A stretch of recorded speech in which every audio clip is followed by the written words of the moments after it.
आज हमारे साथ हैं भारतीय जनता पार्टी के वरिष्ठ नेता राजेंद्र राठौड़। जो दौड़ के आने वाली बात तो आपके साथ भी लागू होती है। मैं अब कंपटीशन की तैयारी में जुटूंगा। अभी जो दौर है राजनीति का, उसमें कहीं ना कहीं कोई गिरावट आई है, आपको लगता है? जन जन का प्रतिनिधि से रिश्ता जो दूर हो जाता है, तभी लोग बदलाव के रास्ता खोजने लग जाते हैं। क्या ऐसी बात रही कि बीच में जयचंदो जैसे स्वर आने लगे? निर्दोष होते हुए भी मुझे जिस चीज़ की जानकारी नहीं थी, उस एक इनकाउंटर में मुझे आरोपित किया गया। लगभग 50-51 दिन आपको जेल में भी रहना पड़ा। सच्चाई के सामने जातिगत समूह आकर खड़े हो जाते हैं तो इस प्रकार की घटना। राजेंद्र राठौड़ का राज ला दो, मैं आपको ERCP दे दूंगा। आप प्रमुख दावेदार CM के पद पे थे। मुझे मेरी हैसियत और औकात अच्छी तरह मालूम है। मैं मुख्यमंत्री का कभी पहले दावेदार था, ना आगे दावेदार रह सकता हूँ। वसुंधरा राजे, अच्छी नेता, निर्णय करने की क्षमता। डॉक्टर सतीश पूनिया, किसान का सच्चा हितैषी। सतीश पूनिया से कुशल संकलन करता कोई हो नहीं सकता। गजेंद्र सिंह शेखावत, राजनीति में बड़े माहिर हैं। राजस्थान के विकास के लिए उनके मन में कल्पना है। डॉक्टर किरोड़ीलाल मीणा, संघर्ष का पर्याय, जमीनी नेता। नमस्कार। डीडी राजस्थान के खास पॉडकास्ट कार्यक्रम बियॉन्ड द हेडलाइंस पर आपका स्वागत है। मैं हूं मुरारी गुप्ता।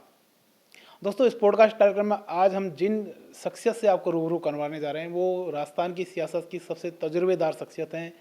कई बार विधायक रहे हैं, मंत्री रहे हैं, प्रतिपक्ष के नेता रहे हैं और भारतीय जनता पार्टी में अनेक पदों पर रहते हुए काम किया है। आपके आज हमारे साथ हैं भारतीय जनता पार्टी के वरिष्ठ नेता राजेंद्र राठौड़ जी। सर, बहुत बहुत स्वागत है आपका। धन्यवाद। इस कार्यक्रम में हम बातचीत करेंगे राठौड़ साहब की पारिवारिक जीवन, विद्यार्थी जीवन, राजनीतिक जीवन और तमाम उनकी जीवन के उतार चढ़ाव के बारे में। सर, सबसे पहले मैं आपसे ये बात जानना चाह रहा हूँ कि आपके पिताजी RS अफसर रहे। हर पिता जो बड़ा ऑफिसर होता है, उनकी एक इच्छा होती है कि बेटा भी इसी लाइन में कोई प्रशासनिक अधिकारी बने, लेकिन आपने राजनीति की शुरुआत की। पिताजी ने कभी टोका नहीं आपको सर कि कहाँ जा रहा है ये? बड़ी अजीब गरीब रास्ता था वो। पिताजी प्रशासनिक पद पर थे। 7 भाई बहनों में सभी अपनी अपनी कक्षाओं में उच्च स्थानों को प्राप्त करते थे। मैंने BSc फर्स्ट डिवीज़न से किया और मन में इच्छा थी कि मैं जुडिशल सर्विस में जाऊं। पिताजी उस समय बीकानेर के अंदर असिस्टेंट कॉलोनाइजेशन कमिश्नर थे। उनको मैंने ये कहा कि मेरी अंग्रेजी कमज़ोर है, विश्वविद्यालय में, राजस्थान विश्वविद्यालय में प्रवेश लेकर मैं अंग्रेजी ठीक करके और जुडिशल सर्विस में कंपटीशन देना चाहता हूँ। उनकी इजाज़त लेकर आया और यहाँ आने पर चूँकि मैं पहले से ही महाविद्यालय के समय और विद्यालय के समय से ही छात्र संघ की राजनीति में अति सक्रिय था। कई बार अलग अलग फैकल्टी के अंदर अध्यक्ष रहा, कई बार क्लास रिप्रेजेंटेटिव रहा। यहाँ आने पर विश्वविद्यालय के रंगत में रंगे गए और कुछ छात्र और छात्र आंदोलनों से ऐसे जुड़े कि 2 साल बाद भी मैं छात्र सीनेटर बन गया और उसके बाद वो सिलसिला प्रारंभ हो गया छात्र संघ की राजनीति का। और जब मैं छात्र संघ विश्वविद्यालय के लिए निर्वाचित हुआ तो आपको ताजुब होगा कि मुझे सबसे बड़ा मन में भय लगा कि मेरे पिताजी मेरे छात्र संघ के अध्यक्ष पद पर निर्वाचन को लेकर बहुत कुपित होंगे, और हुआ भी वही। वो काफ़ी नाराज़ थे और उसके बाद कुछ सिलसिला ऐसा चल निकला कि धीरे धीरे पढ़ने लिखने की राह से गुजर कर राजनीति की ओर कदम बढ़ते चले गए। परिवार के लोगों का कोप भाजन होते चले गए। आई बार एक आश्वासन कि नहीं, मैं अब कंपटीशन की तैयारी में जुटूंगा, पर कंपटीशन का फार्म भरता चला गया, पर परीक्षा के आते ही किसी न किसी बहाने से परीक्षा से अलग होता चला गया और विश्वविद्यालय की राजनीति और युवा राजनीति और उससे आगे बढ़ते बढ़ते सीधे बहुत जल्दी ही विधानसभा में पहुंच गया। सर, ये जो दौड़ के आने वाली बात तो आपके साथ भी लागू होती है। जब आप विधानसभा में बोलते हैं, हम लगातार कई बार सुना है आपको, जिस तैयारी के साथ आप विधानसभा में बोलते हैं, अपना पक्ष रखते हैं, विषय वस्तु रखते हैं, वो वाकई काबिल तारीफ होती है। तो ये सब जो तैयारी आप विधानसभा में करते हैं, हालांकि आगे वाला सवाल था, किस तरह आपकी टीम और किस तरह विषय को आप पकड़ के पेश करते हैं? मुझे याद आ रहा है जब मैं पहली बार निर्वाचित होकर 1990 में विधानसभा में गया, पुरानी विधानसभा थी, विश्वविद्यालय से निकले हुए थे, तो विधानसभा में सदन के अंदर बैठने में थोड़ी सी बोरियत महसूस करते थे। उन्होंने मुझे बुलाकर एक दिन कहा कि तुम सदन के अंदर क्यों नहीं बैठते। मेरा उत्तर था कि साहब एक विषय पर लगभग समान तौर पर विचार व्यक्त किए जाते हैं, मौलिक तौर पर कोई मूल अंतर कम नज़र आता है, इसलिए मुझे कोई उसके अंदर बैठकर सुनने में कोई नई चीज़ नहीं लगती।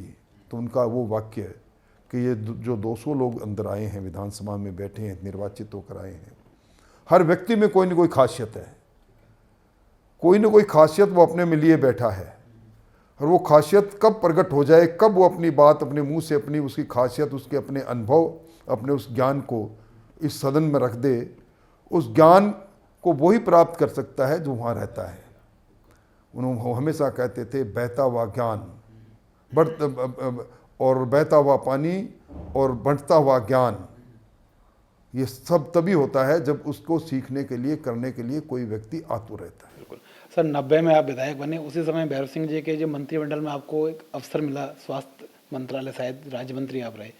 लगभग 35-38 एक साल की आपकी उम्र रही होगी उस समय, उससे भी कम थी, उससे भी कम रहेगी बहुत।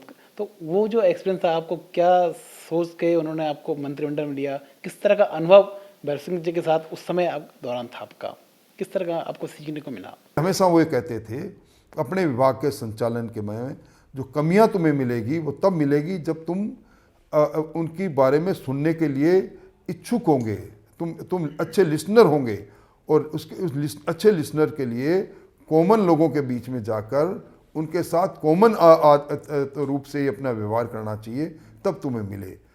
भैरव सिंह जी हमेशा कहा करते थे कि जो भी कार्यक्रम हो या नीतियां हो वो कागज़ों से निकलकर यथार्थ में हो, क्या हम उनको लागू कर सकते हैं। सबसे पहला सवाल ये करते थे, लागू करने के लिए किन किन चीज़ों की आवश्यकता है, जिन लोगों के लिए नीतियाँ बना रहे हैं उनका समावेश कैसे कर सकते हैं। इसलिए आपने देखा होगा उन्होंने जितनी भी योजना बनाई, आज ये गरीबी के जिसको हम BPL कहते हैं, वो अंत्योदय योजना के जनक वो थे।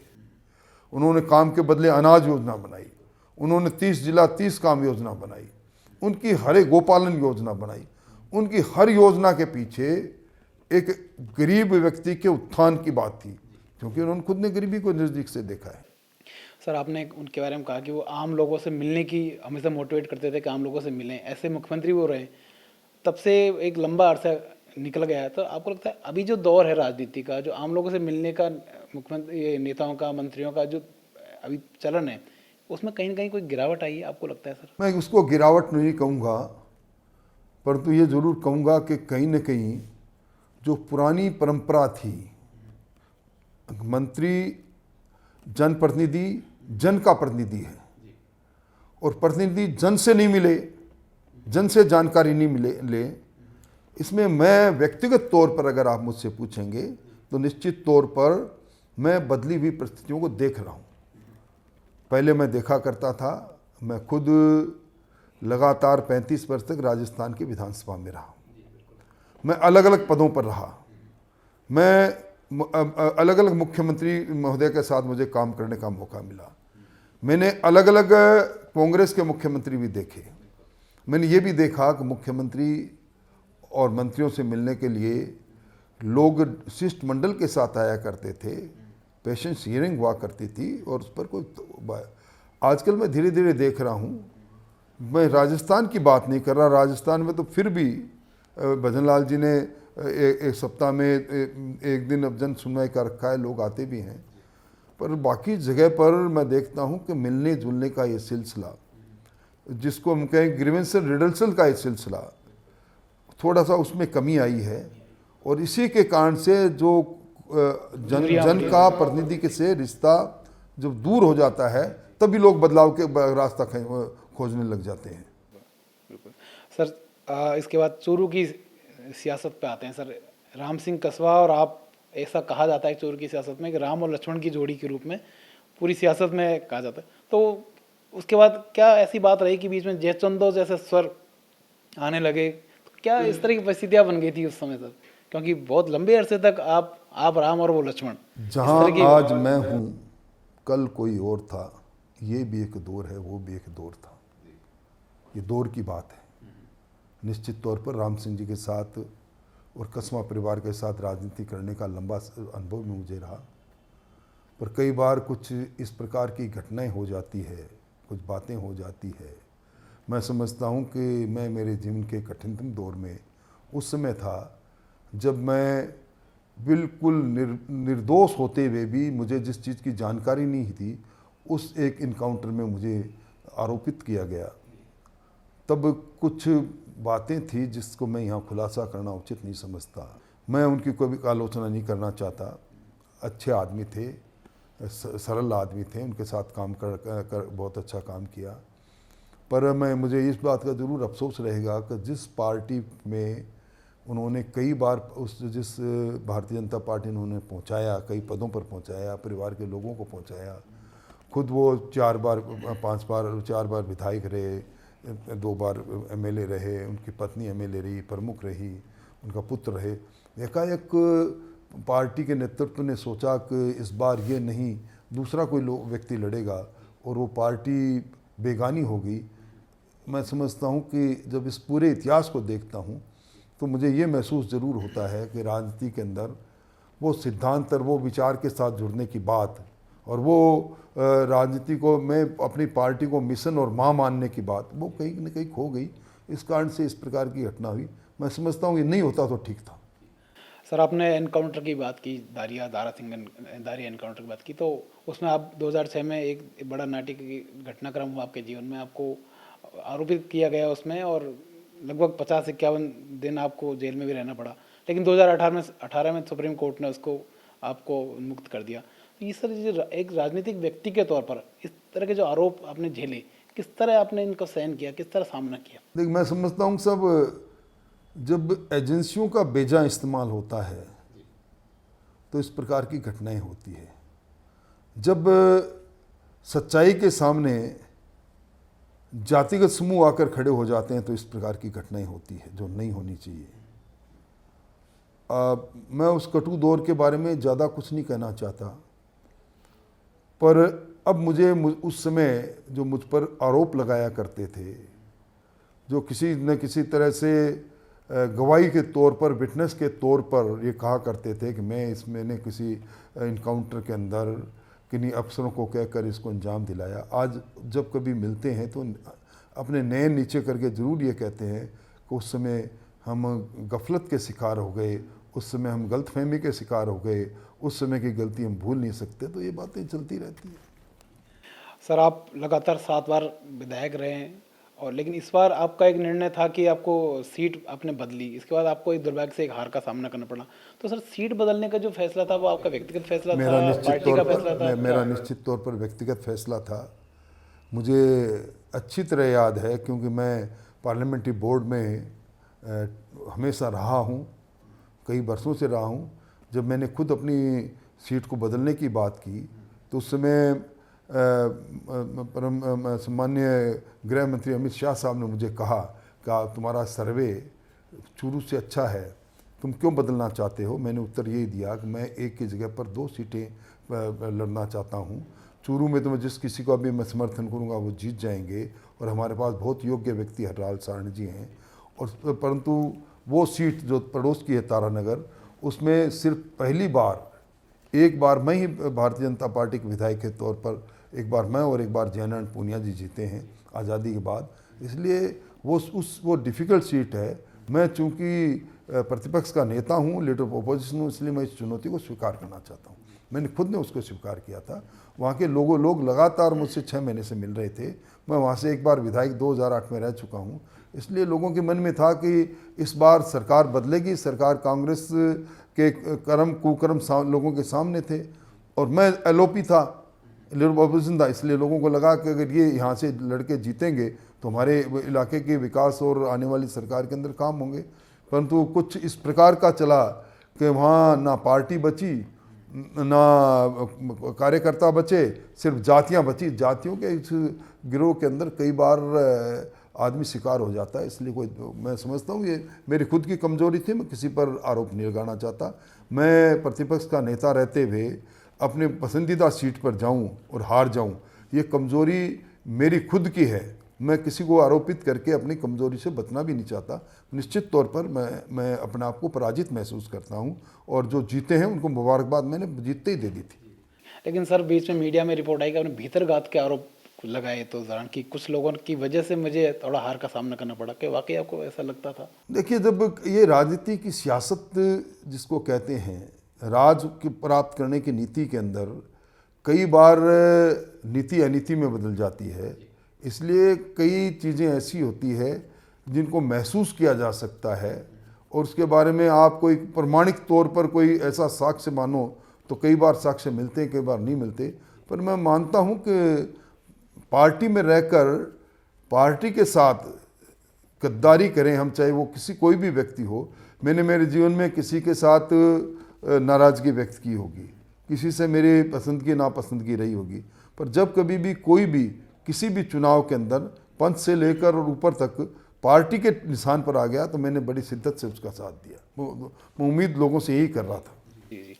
सर इस विधानसभा चुनाव से पहले सियासत में इस तरह की बात थी कि राजेंद्र राठौड़ इस बार शायद सीएम पद के दावेदार हैं, और बीच में एक बयान भी आया था गजेंद्र सिंह शेखावत का कि राजेंद्र राठौड़ का राज ला दो, मैं आपको ईआरसीपी दे दूंगा। इस तरह की बात हुई तो कहीं ना कहीं आपको लगता था सर इस बार आप प्रमुख दावेदार सीएम के पद पर थे?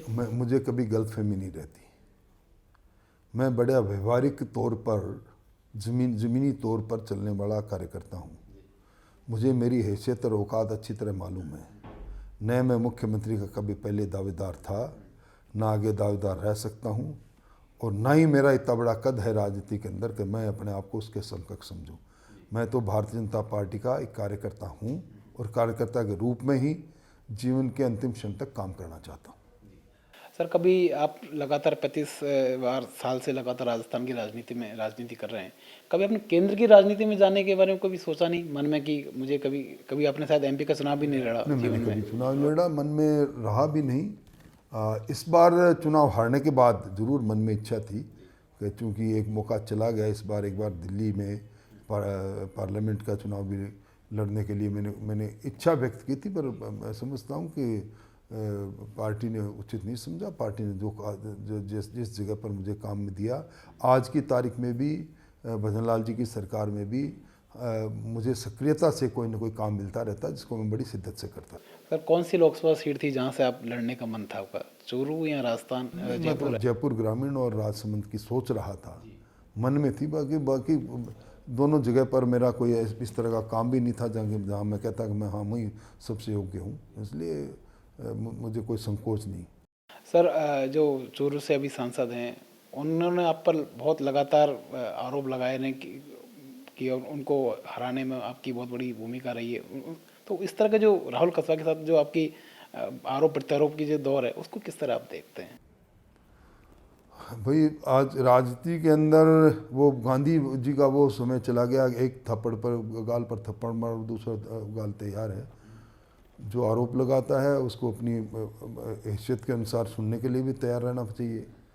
आरोप लगाने से पहले ये ज़रूर देखना चाहिए कि कल तक मंचों पर जो हमारे कसीदे पढ़ते थे, अचानक हम विलेन के रूप में कैसे आ गए। इसलिए कई बार चलता रहता है, पर आज की तारीख में वो दूसरी पार्टी में है।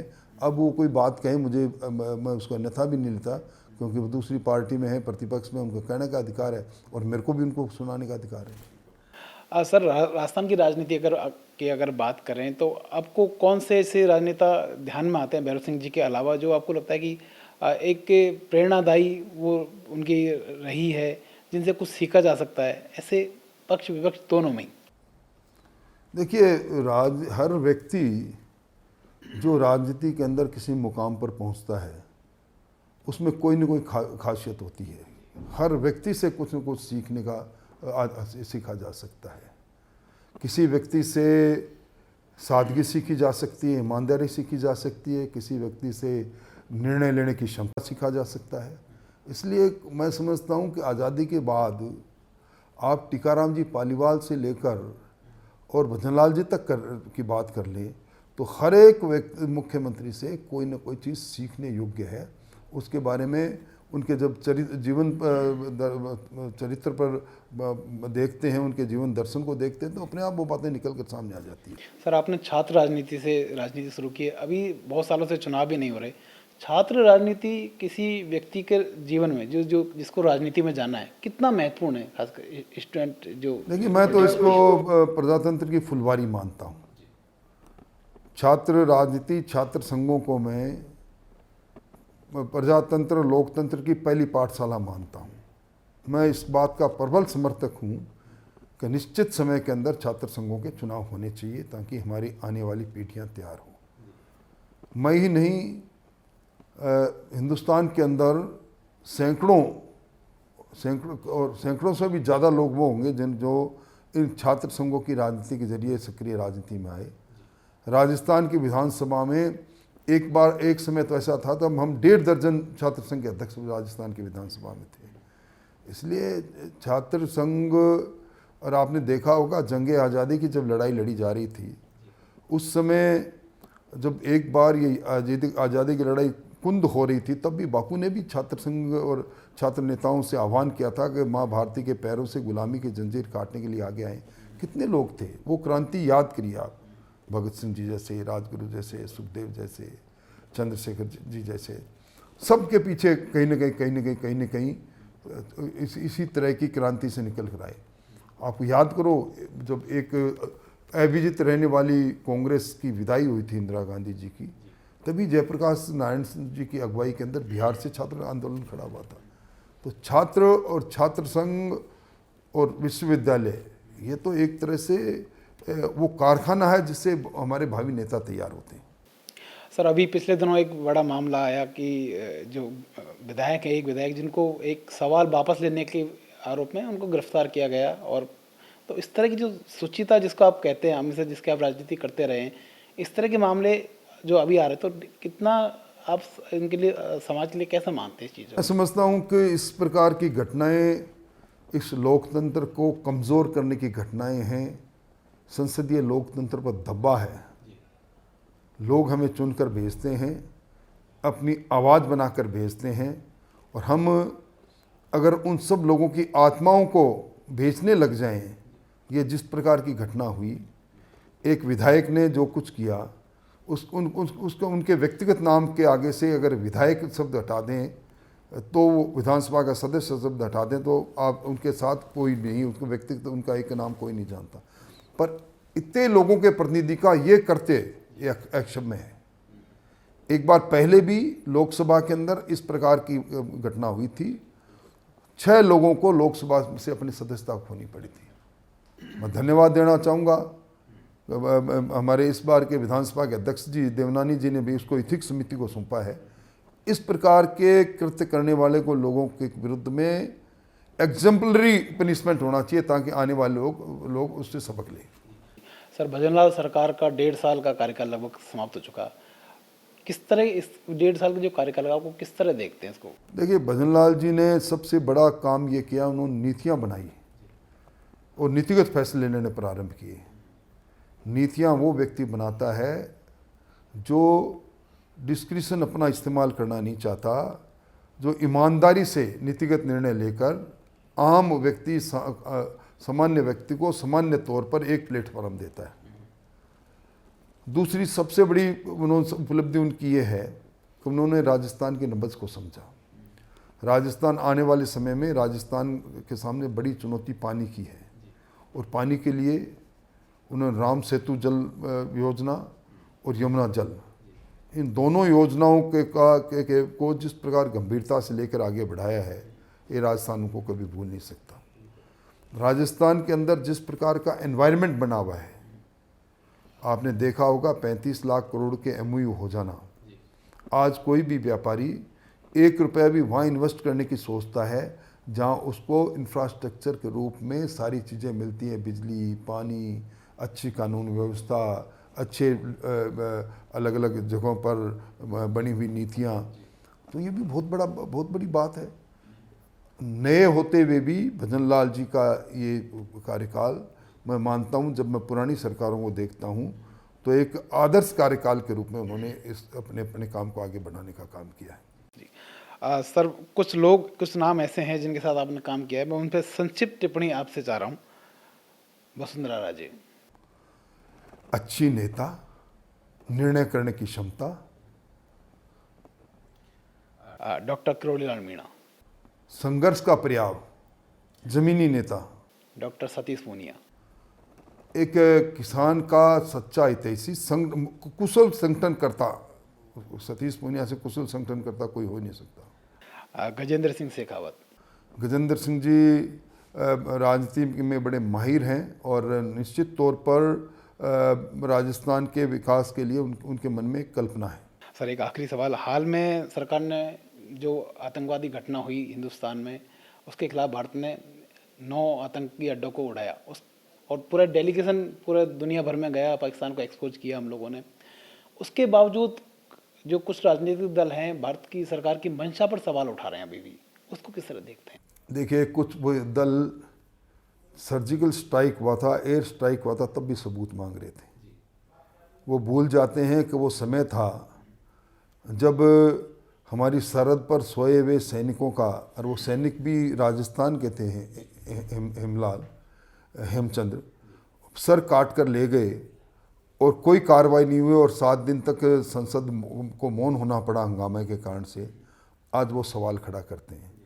जिस प्रकार का इस बार पाकिस्तान को जवाब मिला है, पाकिस्तान की सरहद में जाकर, मांद में जाकर उन्हीं का शिकार किया, और विशेष तौर पर आप देखिए मानवता भी साथ साथ रखी, सिटीजन्स को किसी प्रकार का नुकसान नहीं हो और आतंकवाद के ठिकाने ध्वस्त हो जाए।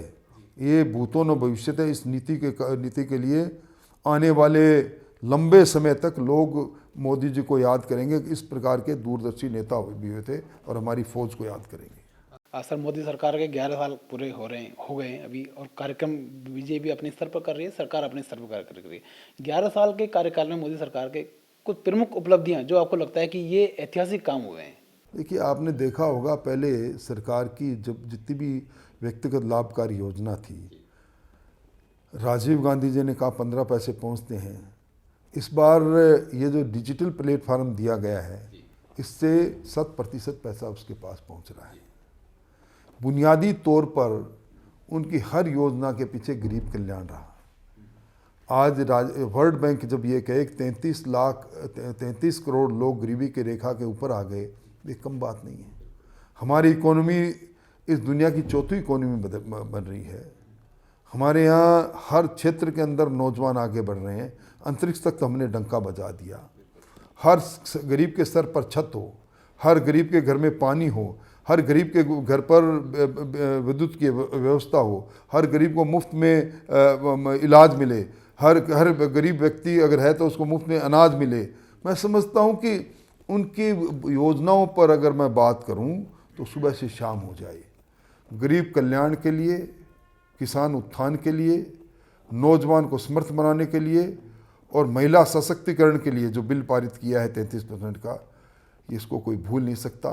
मोदी जी ने इस हिंदुस्तान को विश्व गुरु बनाने की ओर न केवल उस पर कदम बढ़ाएं, पर वो दिन दूर नहीं, हम फिर दुनिया के सिरमौर होंगे। इसलिए इस कार्यकाल को मैं स्वर्णिम कार्यकाल की संज्ञा दूंगा। सर बहुत बहुत धन्यवाद हमसे बातचीत करने के लिए, विस्तार से आपने सारी बातें बताई। तो ये थे राजेंद्र राठौड़, जिनसे हमने तमाम बातचीत की उनके राजनीतिक करियर के बारे में। अगले एपिसोड में फिर हम मिलेंगे किसी नई शख्सियत से। तब तक के लिए देखते रहिए डीडी राजस्थान।